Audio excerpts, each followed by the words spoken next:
Resultado do jantar oferecido ontem pelo presidente Lula ao presidente da Câmara, Hugo Motta, e deputados. No cardápio, pirarucu, música e afagos. Outro assunto, reajuste para servidores do Congresso. Expectativa sobre qual será então a posição do governo, vetar na íntegra ou em partes o PL. E o convite dos Estados Unidos para o Brasil participar do bloco comercial de minerais críticos. O Brasil não deu resposta. Será que o presidente Lula vai debater durante a visita que fará a Trump em março? Assuntos, então, para análise de Ana Amélia Lemos, nossa comentarista, jornalista, nossa parceira aqui. Bem-vinda. Boa noite, Ana. Boa noite, Simone. O pirarucu que você está falando aí... Exato. Não era o prato servido no jantar. Eram os peixes que estão incomodando no lago lá do Palácio da Alvorada. Exatamente. Tudo isso aconteceu, não é, Ana? É o que a gente nunca imaginou, né? E ainda se o presente, esse do ministro, para o presidente da República, que ganhou pirarucus vivos, pequenos, certamente, não foi do ministro da Pesca, foi do ministro de Minas e Energia. É verdade, é verdade. O presente de grego, né, que deu o ministro Alexandre Silveira para o presidente da República. Exato, e eles estão crescendo, não é? Estão comendo os patinhos, coitados. A gente até fez uma pesquisa para saber isso, se o pirarucu poderia. E pode, viu? Mas um peixe ele é um predador, tamanho, né? Um peixe grande, enorme, gigantesco, né? Acaba se adaptando, né? Às condições. É um peixe da Amazônia, né? Mas então, eu não entendi. Eu achei que era o ministro da Pesca que tinha levado. Exato. E aí criou um problema para o presidente, né? Agora o ministro Alexandre Silveira, ministro que deu de presente, vai ter que se explicar para o seu colega ministro da Pesca. Exato. Ana, vamos começar então, a pauta é grande hoje aqui com a gente, né? O presidente Lula ele confirmou, não é, o encontro com o presidente Donald Trump em Washington, né? E disse que essa viagem, né, aos Estados Unidos deve acontecer em março. A informação ela foi dada durante a entrevista do presidente Lula à jornalista Daniela Lima do UOL. Vamos ver. Bom, eu vou agora à Índia, da Índia eu vou à Coreia. Essas são as últimas 2 viagens que eu faço para fora do Brasil no primeiro semestre, com exceção da viagem a Washington, que eu estou marcando possivelmente na primeira semana de março, para ter uma conversa olho no olho com o presidente Trump. Nós somos o presidente das 2 maiores democracias do Ocidente. Não pode ficar conversando por Twitter, nós temos que sentar numa mesa, olhar um no olho do outro, ver quais são os problemas que afligem ele, quais são os que me afligem, o que interessa para os Estados Unidos, o que interessa para o Brasil, e vamos trabalhar junto. E vamos estabelecer acordos em que a gente possa trabalhar junto. O que eu disse? É que não tem tema proibido para me discutir. A única coisa que eu não discuto é a soberania do meu país. Essa é sagrada.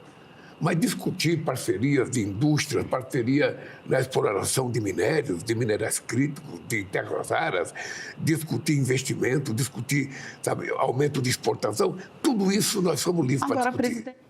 Está aí, né? O presidente disse que pode discutir esse assunto mediante os Estados Unidos terem convidado, né, o Brasil para participar desse bloco comercial. A China já se posicionou contra, né? Criticou, não quer que pequenos grupos decidam, então, a ordem econômica mundial. Ana Amélia, como é que você analisa?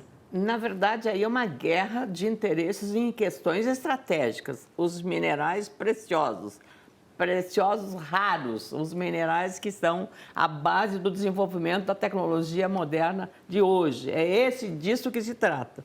E, claro, quando esses países que são produtores desses minerais raros se reúnem para enfrentar exatamente o poderio de 2 potências que têm interesse enorme nisso, China e Estados Unidos, é claro que alguém vai chiar.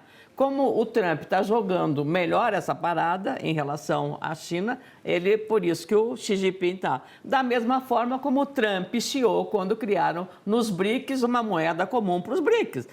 A regra é essa, minha querida Simone. Então não adianta. E quem pode mais, chora menos. Aí é uma guerra de gigantes, Estados Unidos e China. Vamos ver quem é que vai dar o lance maior nesse leilão, é um verdadeiro leilão para esses materiais, essa matéria-prima tão preciosa que são esses minerais raros. Então, é exatamente disso que está se tratando agora. E Lula, evidentemente, tira proveito, porque o Brasil é um grande produtor, o Brasil tira proveito... Tem uma grande reserva, exatamente. né? E é a China que está explorando uma parte dessas reservas, é a China que está explorando. Então, o Brasil aproveita essa oportunidade exatamente para também levar uma vantagem. Tomara que o governo brasileiro saiba estrategicamente tratar dessa matéria de forma que o Brasil tenha benefícios com esse processo, não é, Simone? Vamos esperar para março, não é? Até lá, banho-maria, né? Até lá, esse assunto do banho-maria, mas vamos ver depois de março, né? Tem muita coisa que pode acontecer no meio do caminho, né? Vamos esperar. Ana, o presidente Lula, a gente até já comentamos ontem, né, recebeu em um jantar, né, o presidente da Câmara, Hugo Motta, recebeu também líderes partidários. O jantar foi na Granja do Torto, uma das residências da Presidência da República, e durou cerca de 3 horas. O encontro, que contou com a presença de ministros, começou a ser articulado ainda no ano passado e faz parte, então, dos movimentos políticos de início do ano legislativo, com foco nas eleições. Interlocutores do Planalto afirmaram que pautas prioritárias para o governo foram discutidas, como a PEC da segurança, o fim da escala 6x1, a abertura dos trabalhos do Judiciário, né? No início da semana, Hugo e o presidente Lula estiveram lado a lado e mantiveram conversas ao pé do ouvido, o que foi visto como positivo, demonstrando uma reaproximação entre os dois.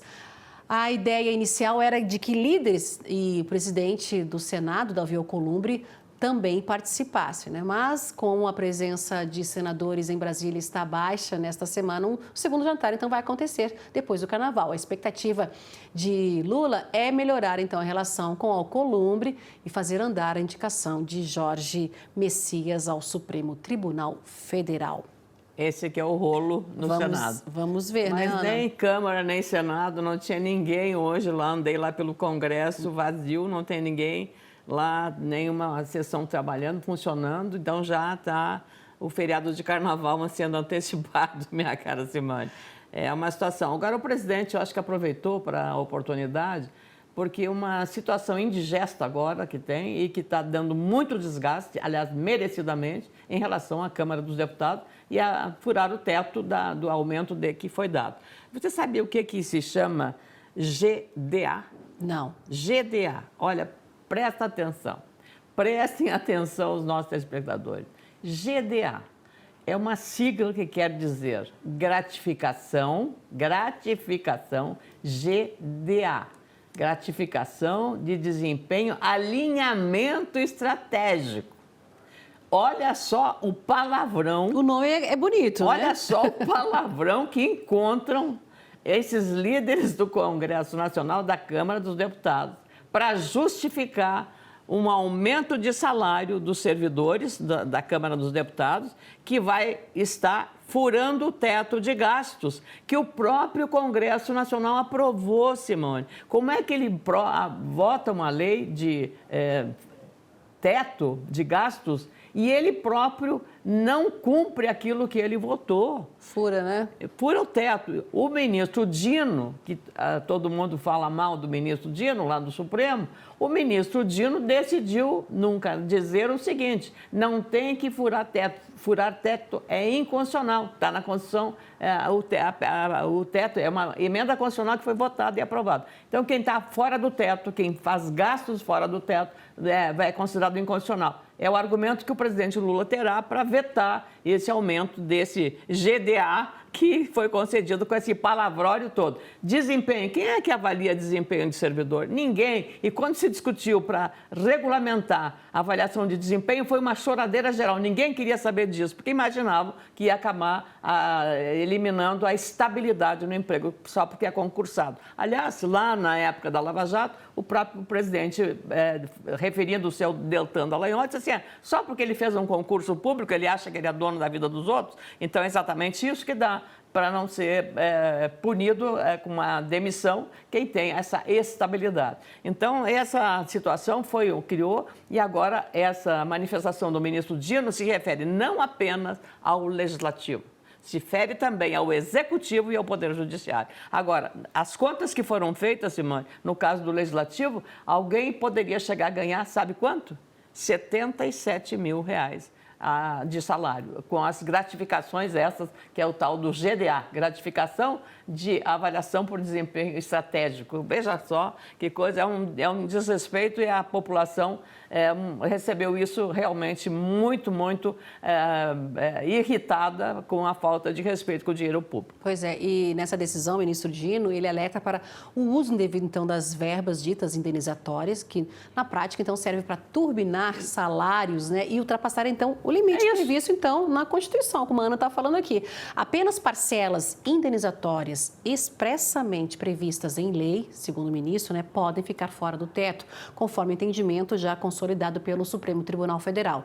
A cautelar determina, então, Ana, em até 60 dias, então, os órgãos de todos os níveis, né, da federação revisem as verbas. Os três exatamente, poderes. revisem essas verbas pagas e suspendam aquelas que não possuam base legal. Além disso, cobra do governo, do Congresso Nacional, melhor dizendo, a edição de lei que regulamente quais verbas indenizatórias são efetivamente admissíveis como exceção ao teto. A decisão será submetida, então, ao plenário em data ainda a ser definida pela presidência do Supremo Tribunal Federal. Um detalhe, essas tais verbas indenizatórias estão fora de contabilidade de contribuição da Receita Federal do Imposto de Renda. Pois é, e também puxando agora para o lado do judiciário, é uma cutucada, então, né, para os seus parceiros do ministro, não é? Porque lá também tem penduricalhos. Muito penduricalho, é até auxílio paletó, auxílio no médico, auxílio babá, auxílio tudo, que é coisa, auxílio de, como é, academia de ginástica, de educação, de exercícios, de Presidente tudo, né? Edson Fachin vai também ter que revisar.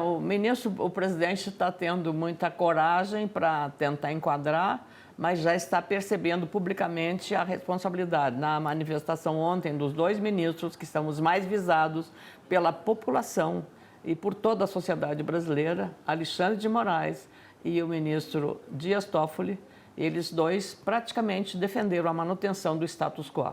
E nunca se viu, dentro do Supremo Tribunal Federal, um debate tão grave quanto esse, em que não se aceita as críticas que a sociedade está fazendo ao comportamento inadequado dos ministros da Suprema Corte, que deveriam se sentir, eu diria, impedidos de certos julgamentos, como é o caso de participação do ministro Dias Toffoli, ou do ministro Alexandre de Moraes, ou do próprio ministro Lewandowski, que agora não está mais no Supremo Tribunal Federal, mas que todos eles tinham nos seus escritórios, que são representados pelos seus filhos, a receber quantias vultosas. Não estamos falando em R$1.000, estamos falando em milhões de reais para um serviço de advocacia, numa causa que entra a participação desses ministros da Suprema Corte. É lamentável que a Suprema Corte esteja sofrendo, neste momento, tanta cobrança, mas justificadamente, porque o comportamento dos ministros, de fato, não tem qualificação. É porque esse código de conduta está incomodando, não é, Ana? Exatamente, foram os dois ministros que mais se insurgiram indireta ou diretamente, porque para bom entendedor minha palavra basta, dos pronunciamentos que eles fizeram ontem na sessão do Supremo Tribunal Federal, que mereceu, aliás, destaque em toda a mídia, como na Band, como no Agro Mais, em todos os canais que deram a cobertura para isso. Exatamente. Agora, voltando em relação ao aumento dos servidores, o presidente da Câmara também, no jantar de ontem, ele também pode aumentar a verba, dar uma canetada para aumentar a verba de gabinete. Se vai aumentar os salários, a verba do gabinete não vai comportar esse aumento aí pago aos servidores, né, Ana? Aí é mais um aumento. Não, veja só, estamos num ano de eleições. Parece que eles estão dando as costas para o eleitor. Então, não cumprem com o dever. Hoje não tinha ninguém, hoje é quinta-feira. Qual é o trabalhador que falta? Não, quinta-feira eu vou dar uma folguinha, não vou dar. Carnaval é a semana, daqui a pouco o carnaval. Depois tem todo o carnaval, antes e depois do carnaval. E simplesmente aumentar a verba de gabinete é realmente outro tapa na cara. Deu um tapa na direita, agora vai dar um tapa na esquerda. Do rosto do cidadão, do contribuinte que vai pagar essa conta. Porque essa conta sai pelo nosso bolso do contribuinte, seja pessoa física ou pessoa jurídica, não tem de onde sair. E é exatamente isso, furando o teto, e furando o teto, furando o teto. E não respeitando aquilo que eles próprios votaram.